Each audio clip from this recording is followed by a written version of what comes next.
Good morning बच्चों। हम पढ़ रहे हैं चैप्टर 1 हमारे आसपास के पदार्थ और आज का हमारा टॉपिक है वाष्पीकरण, एवोपोरेशन। वाष्पीकरण, एवोपोरेशन, ठीक है। तो हमने पहले ही पढ़ा है कि द्रव अवस्था से गैस अवस्था में परिवर्तन होने को क्या बोलते हैं? वाष्पन। तो उसी का एक भाग है वाष्पीकरण। अब वाष्पीकरण क्या होता है ये हम देखना आज पढ़ेंगे, ठीक है। तो जैसे आपने देखा होगा कि यदि कहीं पेट्रोल के 2 बूंद गिर जाए, ठीक है, तो क्या कुछ देर में अपने आप उड़ के गायब हो जाता है। पानी कहीं गिर जाता है तो कुछ देर बाद वो सूख जाता है। आखिर वो जाता कहाँ है? तो क्या होता है, वो वाष्प बन के हवा में चला जाता है। इस प्रक्रिया को क्या बोलते हैं? वाष्पीकरण। इसको हम समझते हैं कैसे। देखिए, जैसे हमारा ये द्रव है, ठीक है, द्रव के कण है, मान लीजिए पानी है, ठीक है।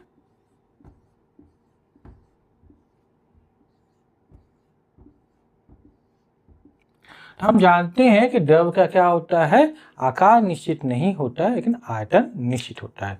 द्रव के जो कण होते हैं वो क्या होता है, वो मूवमेंट करने के यानी गति करने के लिए फ्री होते हैं, गति करते रहते हैं, सदैव हमेशा गतिमान करते हैं। मतलब क्या है, ये वाला कण जो है, ये वाला कण यहाँ आ जाएगा, ये यहाँ आएगा, ये ऐसे जाएगा, फिर ये ऐसे जाएगा, फिर ये आ जाएगा, इस तरह गति करते रहते हैं, ठीक है। लेकिन जब यही कण, मान लीजिए कि ये वाला कण यहाँ पहुंच गया, ठीक है, तो इस तरह से गति करते रहते हैं। अब सतह से क्यों ये बाहर नहीं जाते हैं? जितना हमारा द्रव है उसके अंदर ही गति करते हैं, सतह से बाहर क्यों नहीं जाते? तो इसको जरा समझिए। मान लीजिए कि हम इसकी बात करते हैं और इसकी, दो कणों की देखते हैं क्या सिचुएशन है, ठीक है। जब हम इसकी बात करते हैं, यहाँ जो कण है उसकी बात कर रहे हैं, तो इस पर क्या हम जानते हैं कि जो द्रव के कण होते हैं, ठीक है, जो पदार्थ के कण होते हैं वो एक दूसरे पे क्या बल लगाते हैं? आकर्षण का बल लगाते हैं। इसका मतलब कि इस कण को ये कण अपनी ओर खींचेगा, ये भी इसको अपनी ओर खींचेगा, ये भी खींचेगा, ये भी खींचेगा, ये भी खींचेगा, ये भी खींचेगा, ये इस तरह से इसके चारों ओर जितने भी कण हैं सब उसको अपनी ओर खींचेंगे, ठीक है। तो ये जो इस पे सभी दिशाओं में बल लग रहा है, जिस कारण क्या है, इसका जो परिणामी बल है वो एक दूसरे को कैंसिल कर देंगे और बहुत ये बल आपस में एक दूसरे कैंसिल हो जाएंगे और जो बल होगा वो बहुत कम होगा, प्रभावी बल बहुत कम होगा, रिजल्टेंट फोर्स बहुत कम होगा और इससे ये गतिमान रहते हैं, ठीक है। अब बात करते हैं, इसकी बात करते हैं। इसकी बात समझ में आ गई।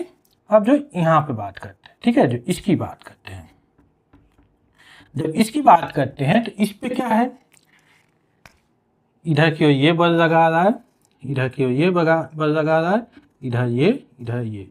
अब इसके ऊपर तो कोई है नहीं जो बल लगाए, तो क्या हुआ कि अब यहाँ परिणामी बल क्या हो जाएगा, वो एक कैंसिल नहीं होगा, नीचे की ओर ज्यादा हो जाएगा, ठीक है। यहाँ जो था वो लगभग कैंसिल हो गया था, तो परिणामी बल बहुत कम था और किसी भी दिशा में हो सकता था। लेकिन यहाँ पे क्या है, परिणामी बल नीचे की ओर होगा क्योंकि ऊपर कोई कण है नहीं, तो ऊपर से कोई बल लग नहीं रहा है। तो जिस कारण यदि सतह छोड़ के जाना है तो इन कणों को, इन अणुओं के पास बहुत ज्यादा ऊर्जा चाहिए, ठीक है। तो सामान्यतः हर कण के पास इतनी ऊर्जा नहीं होती है, इसलिए ये यहाँ से जाते हैं और फिर ये वापस आ जाते हैं, सतह के छोड़ के बाहर नहीं जाते हैं। लेकिन ठीक है, हर जगह बहुत सारे बीज पैदा होते हैं, तो कुछ बीज टाइप कण हैं जो बहुत ज्यादा एनर्जी होते हैं, ठीक है। वो क्या करते हैं, वो जब यहाँ पहुंचते हैं तो उनके पास इतनी ऊर्जा होती है कि वो जो नीचे लगने वाला बल है उससे उसको पार कर जाते हैं और वो बाहर निकल जाते हैं, और इस तरह से कुछ कण हमेशा बाहर निकलते रहते हैं। देखिए, ये कण जो है क्या है, आपस में टकराते भी हैं। टकराने से क्या हो जाता है, किसी का वेग ज्यादा हो जाता है, किसी का कम हो जाता है। इससे हमेशा कुछ ना कुछ कण ऐसे मिलेंगे जिसकी उनके पास जो ज्यादा ऊर्जा वाले कण हो जाएंगे, जो सतह को छोड़ के बाहर चला जाएगा, और इस तरह से क्या है, हमारा वाष्पीकरण होता रहेगा। इस घटना को क्या करते हैं, वाष्पीकरण कहते हैं। अच्छा, हमने वहां पढ़ा था एक चीज और होता है, वो है क्वथन, ठीक है। तो क्वथन क्या होता है, क्वथन होता है जो क्वथनांक पे होता है। वाष्पीकरण क्या है, वाष्पीकरण प्रत्येक तापमान पे होता है, ठीक है। वाष्पीकरण प्रत्येक तापमान पे होता है।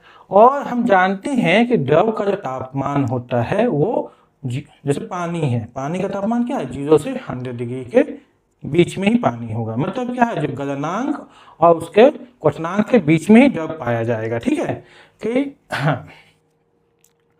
तो यदि वाष्पीकरण की परिभाषा लिखने के लिए क्या लिखेंगे कि द्रव का क्वथनांक से कम तापमान पर द्रव अवस्था से गैस अवस्था में परिवर्तन होने की घटना को वाष्पीकरण कहते हैं। क्या लिखेंगे कि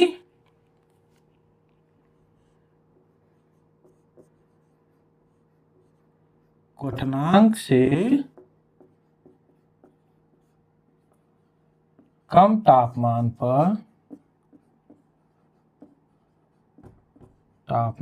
पर किसी द्रव का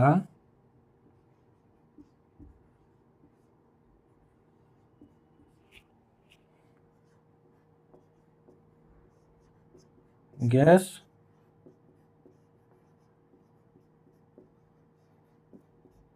अवस्था में परिवर्तन होने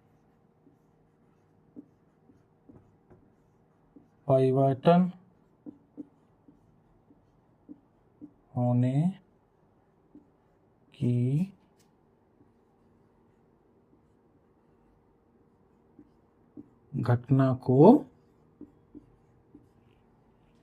वाष्पीकरण कहते हैं। वाष्पीकरण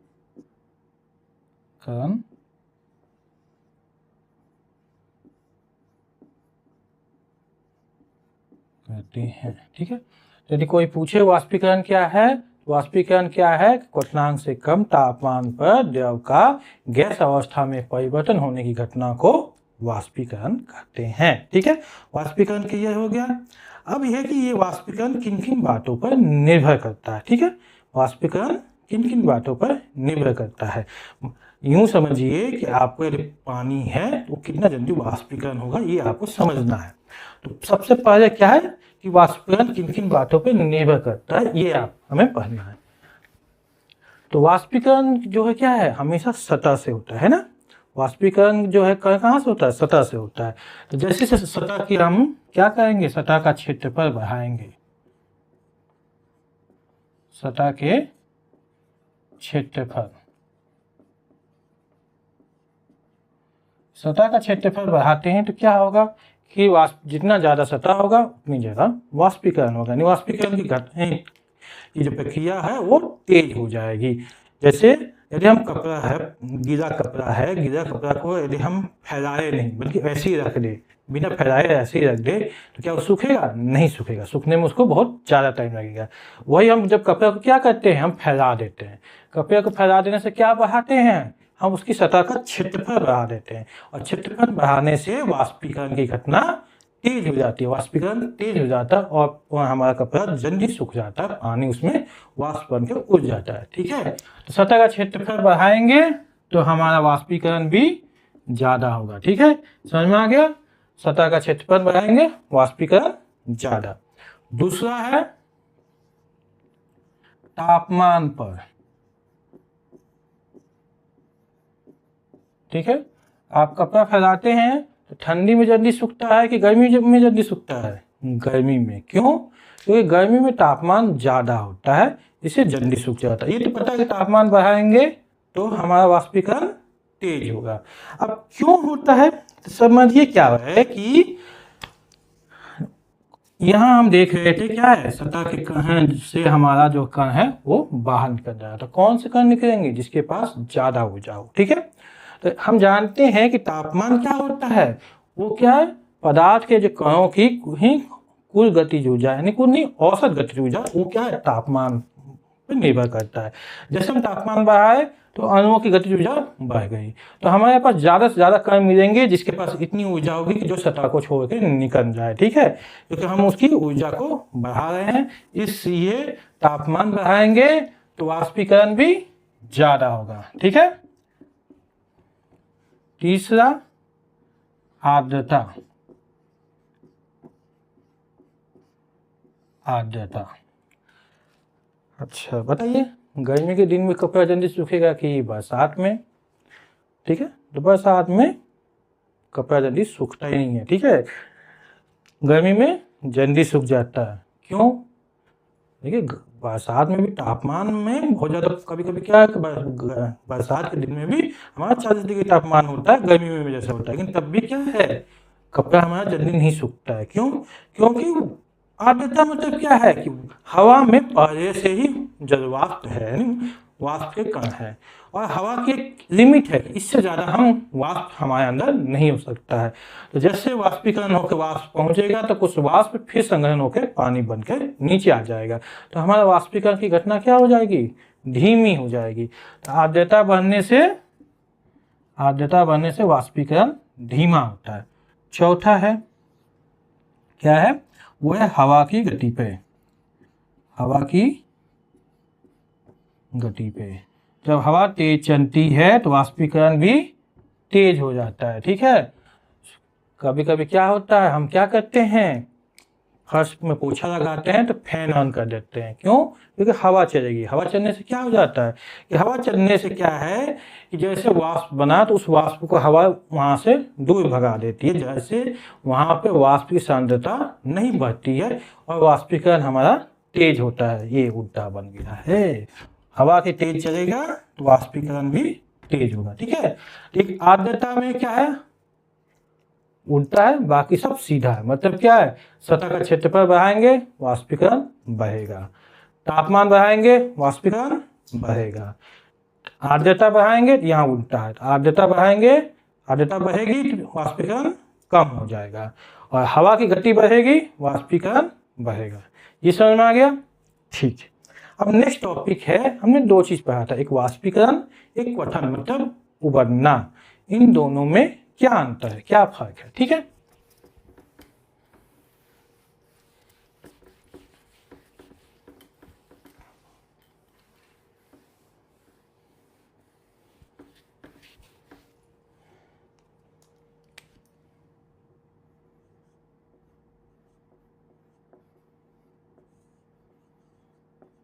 वाष्पीकरण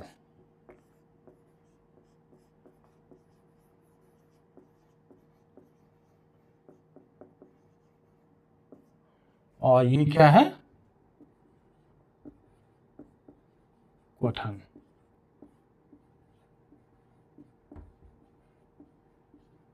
उबलना,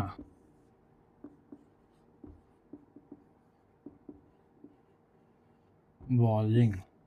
अब इन दोनों में क्या फर्क है? ठीक है, तो सबसे पहले तो क्या है कि जो वाष्पीकरण होता है वो प्रत्येक तापमान पे होता है। ठीक है, क्या होता है, वाष्पीकरण प्रत्येक तापमान पे होता है। वाष्पीकरण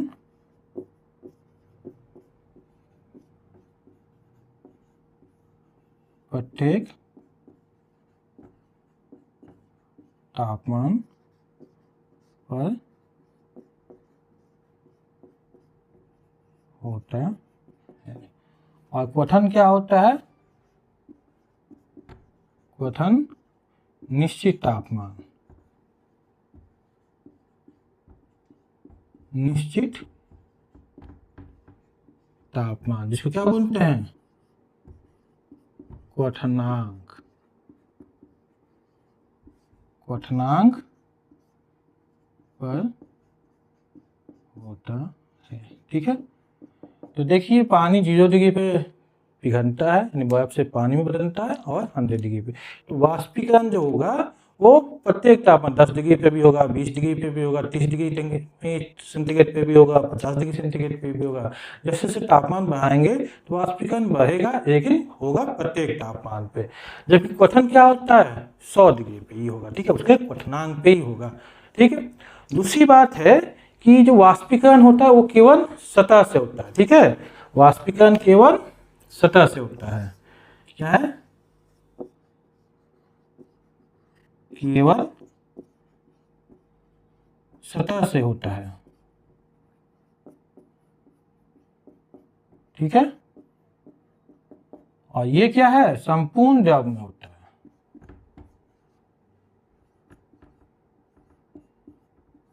संपूर्ण द्रव में, ठीक है। तो वाष्पीकरण सतह से होता है, ठीक है, केवल ऊपरी सतह से होगा, और जबकि वही हमारा क्वथन उबलना संपूर्ण द्रव में होता है। ये एक धीमी प्रक्रिया, ठीक है, वाष्पीकरण धीमी प्रक्रिया, क्योंकि केवल सतह से होता है, कुछ ही कण निकलते हैं, ठीक है।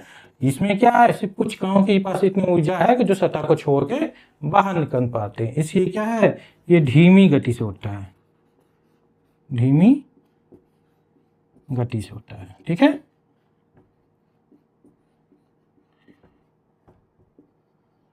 और हमारा जो क्वथन है वो क्या है, संपूर्ण है, उसमें सारे कणों के पास इतनी ऊर्जा है। इसमें केवल एक आध कण निकलते थे, उसमें सारे कणों के पास इतनी एनर्जी है कि सतह पर नहीं रुकेंगे। तो ये क्या है, तीव्र गति से होगा। क्या होगा, तीव्र गति से,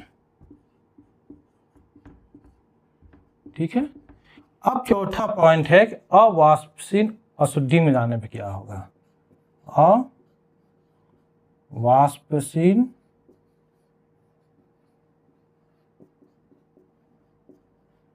अशुद्धि,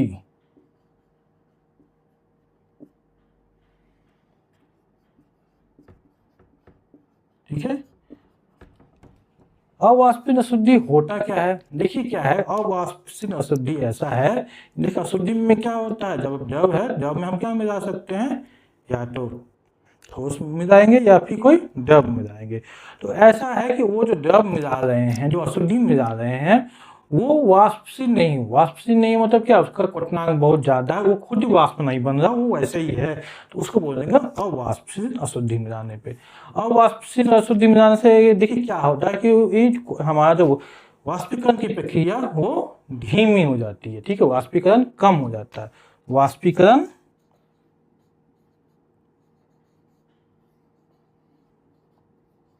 कम हो जाता है या घट जाता है, जो भी कर दीजिए, ठीक है, कम हो जाता है,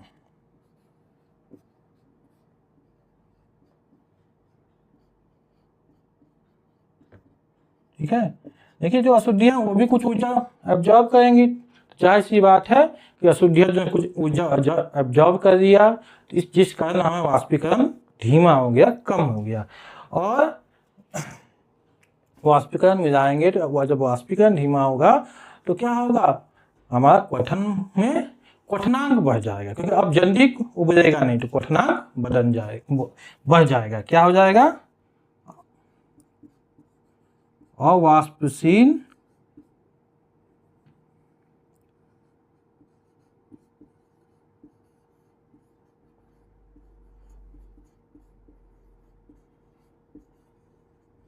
अशुद्धि मिलाने पर क्या हो जाता है, क्वथनांक बढ़ जाता है, ठीक है, क्वथनांक बढ़ जाता है, ठीक है। ये 4 पॉइंट समझ में आया। वाष्पीकरण और क्वथन बनने में क्या अंतर है। पहला क्या है कि वाष्पीकरण जो होता है केवल वाष्पीकरण प्रत्येक तापमान पे होता है, ठीक है, जबकि क्वथनांक उसके क्वथनांक पे ही होगा, ठीक है, प्रत्येक तापमान पे नहीं होता है। दूसरी बात है कि वाष्पीकरण सतह से होता है और क्वथनांक यानी उबलना संपूर्ण द्रव में होता है। तीसरा क्या है कि वाष्पीकरण एक धीमी प्रक्रिया है, क्योंकि सिर्फ सतह से होता है, कुछ ही कण बाहर जाते हैं, जबकि हमारा क्वथन तीव्र प्रक्रिया है, क्योंकि सारे कणों के पास इतनी ऊर्जा होती है कि वो सतह छोड़ के निकल जाए। और चौथा है कि जब अशुद्धि में जाते हैं, अवाष्पशील अशुद्धि में जाते हैं, तो वाष्पीकरण कम हो जाता है, धीमा हो जाता है और हमारा क्वथनांक बढ़ जाता है, ठीक है, ये समझ में आ गया। अब नेक्स्ट देखेंगे कि वाष्पीकरण से ठंडक क्यों महसूस होती है, ठीक है, वाष्पीकरण से ठंडक होती है।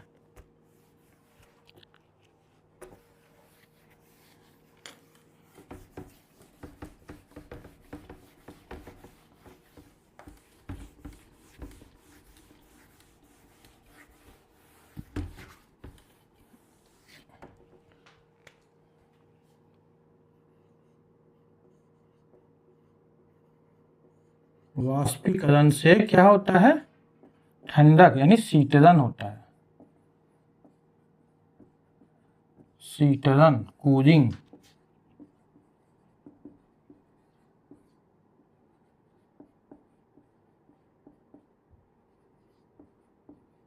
ठीक है। ये क्यों होता है, वाष्पीकरण से ये कूलिंग ठंडक क्यों उत्पन्न होता है, ठीक है। तो आप जानते हैं क्या होता है कि जैसे ये कण है, हमारे द्रव के कण है, ठीक है। तो द्रव के कण है, तो इन सब की क्या है, तापमान क्या बताता है, तापमान इनके जो कणों की जो गतिज ऊर्जा है उसका औसत होता है, वो उसका तापमान होता है, ठीक है।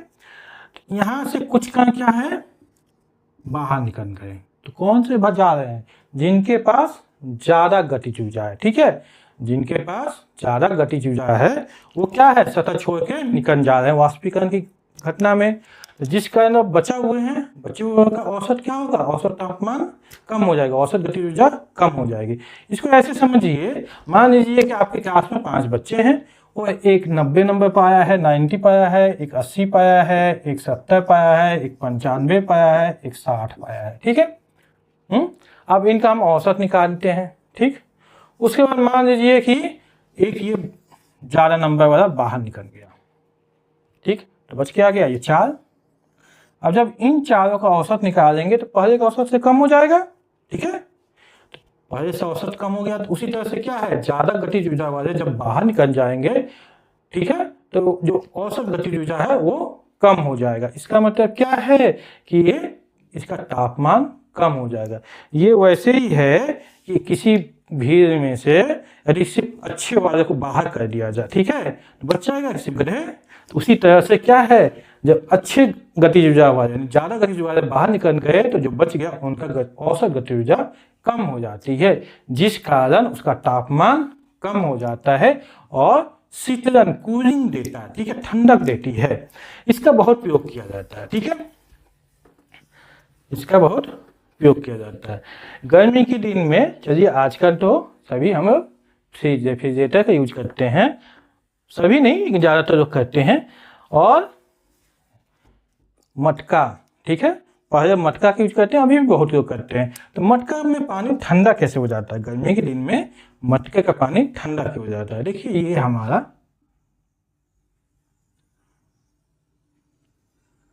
ठीक है, मटका, मटका ये तो मटका नहीं, मेटा बन गया, चलो जो भी बना, ठीक है, मेटा ही सही, मिट्टी का है। जो है ये एक मिट्टी का है, इसमें नाम में थोड़ा बहुत हम क्या करते हैं, बालू रेत मिला दिया जाता है। तो इसमें क्या है कि छोटे छोटे छेद होते हैं, रेत मिलाने से क्या होता है, एकदम जाम नहीं रहता, छोटे छोटे छेद होते हैं, जिससे क्या पानी के कण कुछ बाहर सतह पे आ जाते हैं, ठीक है, बाहर कुछ सतह पे आते रहते हैं। तो पानी के कण यहाँ से बाहर सतह पे आ गए, ठीक है, कुछ कण बाहर सतह से आ गए, ठीक। और गर्मी ज़्यादा है, तापमान ज़्यादा है, ठीक है, तो क्या होगा, यहाँ पे वाष्पीकरण होगा। तो ये वाष्पीकरण से ये क्या हो जाएंगे, वाष्प बन के उड़ जाएंगे। जैसे ही वाष्प बन के उड़ेंगे तो क्या हो जाएगा, ये हमें पता है कि वाष्पीकरण से क्या होता है, ठंडक उत्पन्न होती है, तो ठंडा होगा। तो इस तरह से ये ठंडा होता जाएगा, ठीक है। तो और हमारा पानी ठंडा हो जाएगा, क्यों, क्योंकि ज़्यादा गतिज ऊर्जा वाले वो वाष्पीकरण से उड़ रहे हैं, तो हमारा वाष्पीकरण से ठंडा होता है। इस तरह से हमारा मटके का पानी ठंडा होता है, ठीक है।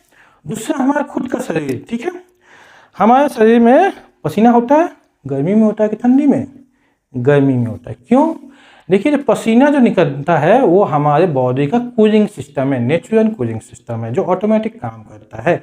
जैसे ही गर्मी ज़्यादा होती है पसीना आने लगता है, ठीक है, देखिए पसीना आने लगा, पसीना आने लगता है।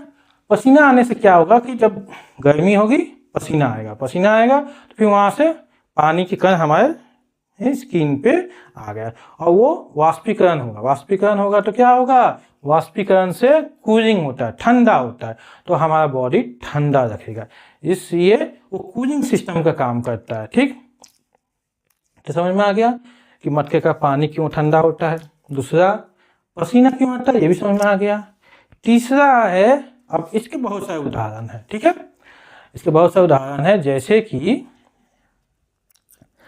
आप स्प्रिट या परफ्यूम जब हम अपने स्किन पे या हाथ पे कहीं लगाते हैं, ठीक है, तो क्या होता है, हमें ठंडा फील होता है। क्यों, क्योंकि जो स्प्रिट होता है या परफ्यूम होता है वो क्या है, बहुत जल्दी उसका वाष्पीकरण होता है, जैसे वाष्पीकरण होगा वो ठंडा हो जाएगा, ठीक है। और एक बात आपने देखा होगा कि ठंडी में हम लोग वूलन कपड़ा पहनते हैं और गर्मी में कॉटन का। क्यों कॉटन का पहनते हैं? ठीक है, कॉटन का गर्मी में पहनने से क्या फ़ायदा है? देखिए कॉटन का कपड़ा जो होता है, शर्ट जो है या हमारा कपड़ा जो होता है, कॉटन में खूबी क्या है कि वो पानी को सोखता है, ऑब्जर्व करता है।